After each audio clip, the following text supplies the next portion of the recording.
Assalamualaikum warahmatullahi wabarakatuh.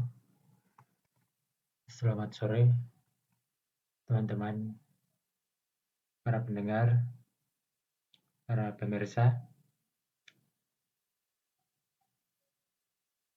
Pada kesempatan ini saya akan memberikan rekomendasi mengenai saham-saham yang layak diperdagangkan pada hari Senin, tanggal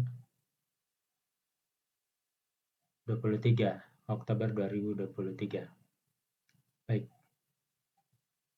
pertama ini adalah JTPE. Kenapa JTPE? Ini saya cek dulu apa recordingnya jalan atau enggak ya.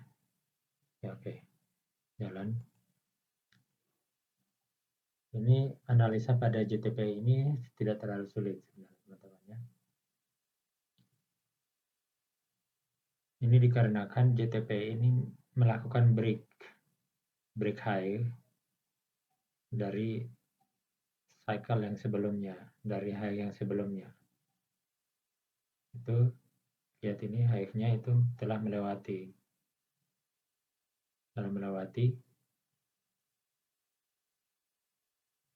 untuk dari sejak bulan September. Ini sudah lebih 1 tahun ya teman-teman ya.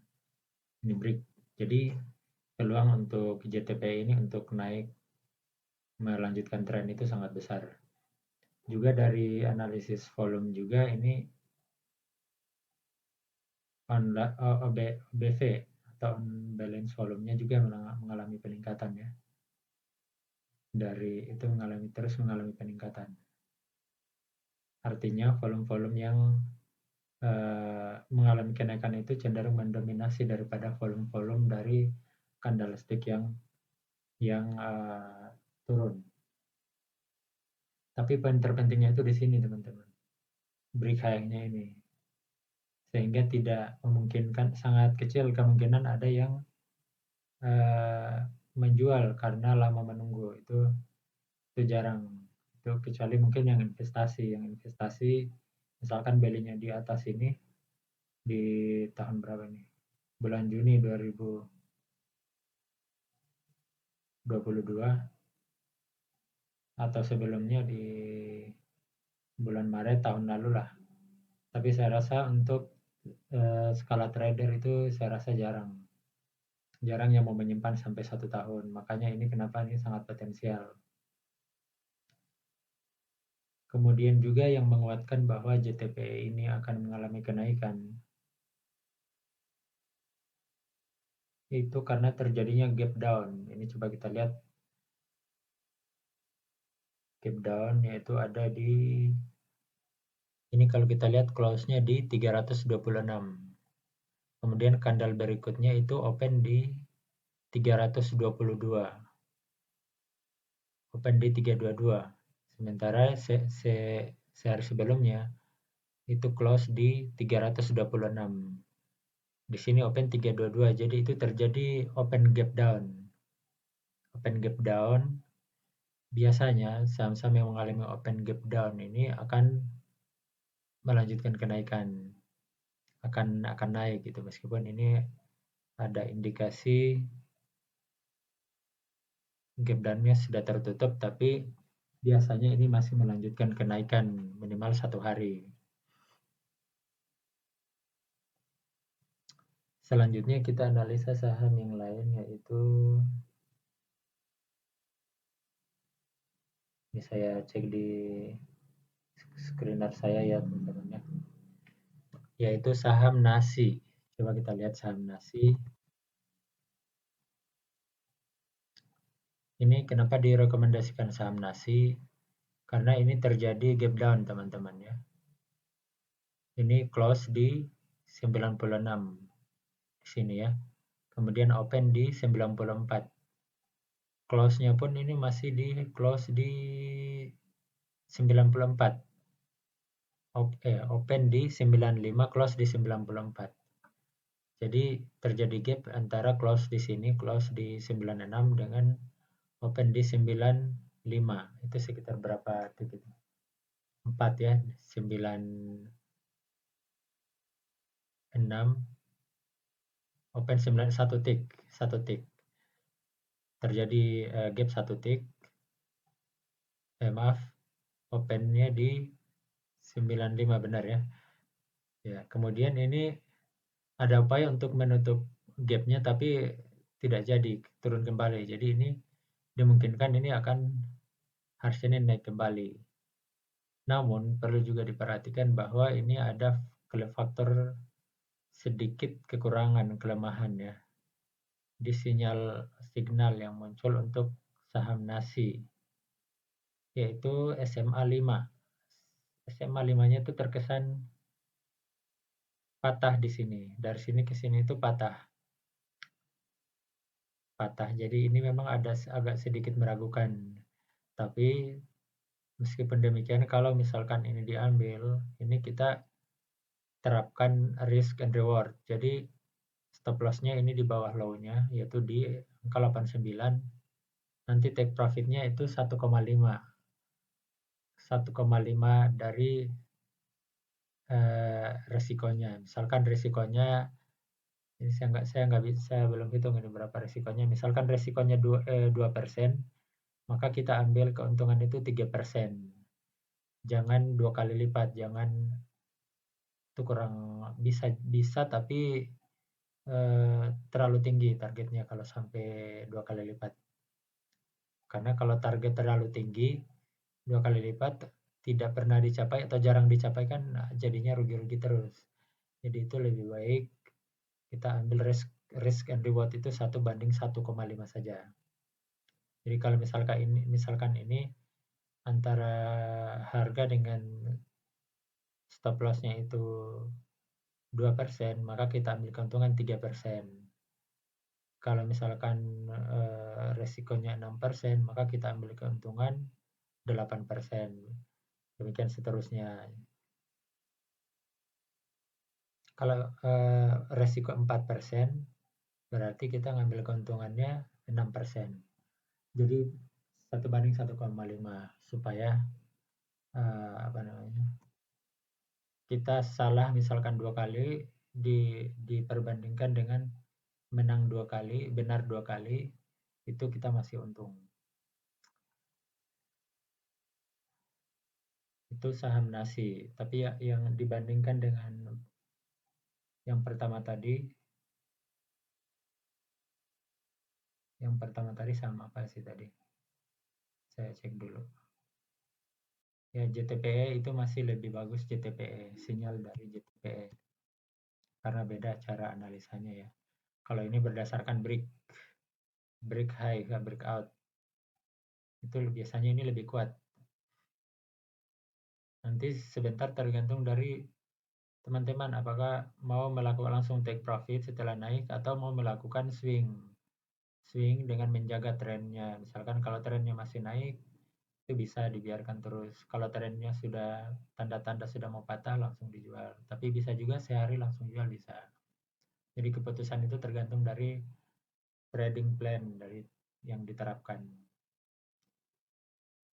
Kemudian kita lanjut lagi di saham King.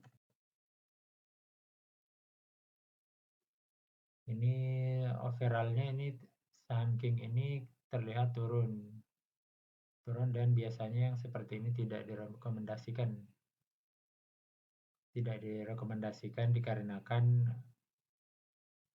pertama tidak adanya candlestick sebelumnya yang mempunyai volume yang signifikan. Itu tidak ada volume spike lah istilahnya atau hentakan volume.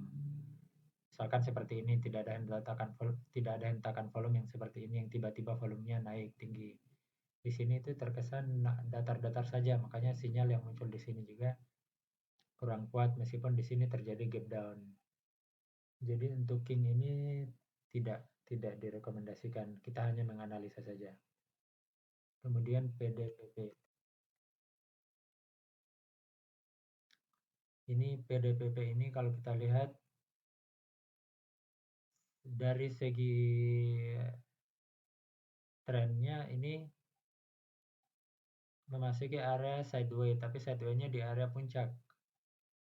Dan biasanya tingkat keberhasilannya di sini masih ada, masih untuk pola seperti ini masih cukup bagus dari hasil backtest, uji coba atau simulasi lah begitu. Dari simulasi saya selama 1 bulan atau 2 bulan itu masih berfungsi yang seperti ini. Ini sinyal yang dihadirkan cukup kuat ya, cukup kuat untuk PDPP itu untuk naik pada hari Senin. Kenapa? Karena ini membentuk pola ABC. Jadi A, A, B, C. Di A di sini, B di puncak, C di bawah. Membentuk pola segitiga ABC atau ini kalau kita gambar juga bisa ini. Membentuk ini namanya, ada istilahnya kalau dalam pola-pola transaksi itu wedging atau apalah. Seperti itu, tapi kita nggak usah menggambar aja ya, kita lihat. Karena yang kita lihat itu sebetulnya hanya kita namakan saja pola ABC, A, B, C. Tapi tidak semua pola ABC itu potensial, nggak semuanya. Di sini poinnya karena terjadi gap up. Di sini kita lihat close-nya di 318. Close di 318, open di 316.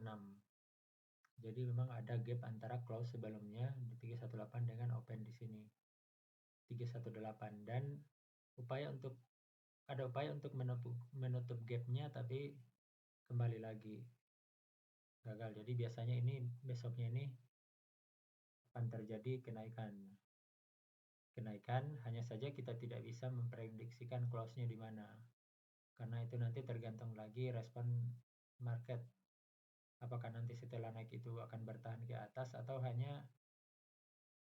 tetap ya bisa bertahan ke atas, atau hanya sementara ditarik ke bawah lagi. Market makernya mungkin akan menjadikan harga itu melakukan penjualan besar-besaran sehingga harga turun kembali. Jadi seperti itu. Tapi ini ada potensinya, ini ada untuk naik di sini karena kecenderungan kalau terjadi gap down itu pasti harga akan naik. Dengan catatan harus didukung oleh tren. Kalau tidak didukung tren itu biasanya juga merupakan sinyal yang lemah. Tapi tidak semuanya juga, meskipun tidak semuanya, tapi pada umumnya itu lemah, apalagi tidak ada yang namanya volume spike seperti ini. Jadi ini merupakan sinyal yang kuat. Namun meskipun diakui sinyal-sinyal seperti ini itu tidak tiap hari muncul, teman-teman ya. Tidak setiap hari. Sinyal-sinyal seperti ini sering, tapi tidak setiap hari. Kadang dalam 1 minggu juga tidak ada. Jadi sebaiknya kita tidak menggunakan satu metode. Kemudian kita pindah ke Sumi.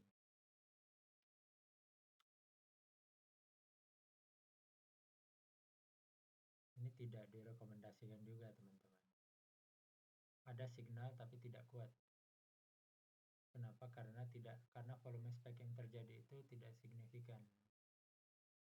Ini ada volume sebelumnya yang lebih tinggi dengan jarak yang tidak terlalu jauh dari candlestick berikutnya dari sini. Jadi untuk tadi kita namakan ABC itu, kalau kita di sini A itu tidak kuat karena volumenya itu belum bisa mengalahkan volume sebelumnya yang terdekat ini. Ya, ini bisa saja naik karena ada gap down memang. Namun kita lihat ini volatilitasnya relatif kecil. Ya, signalnya kecil tapi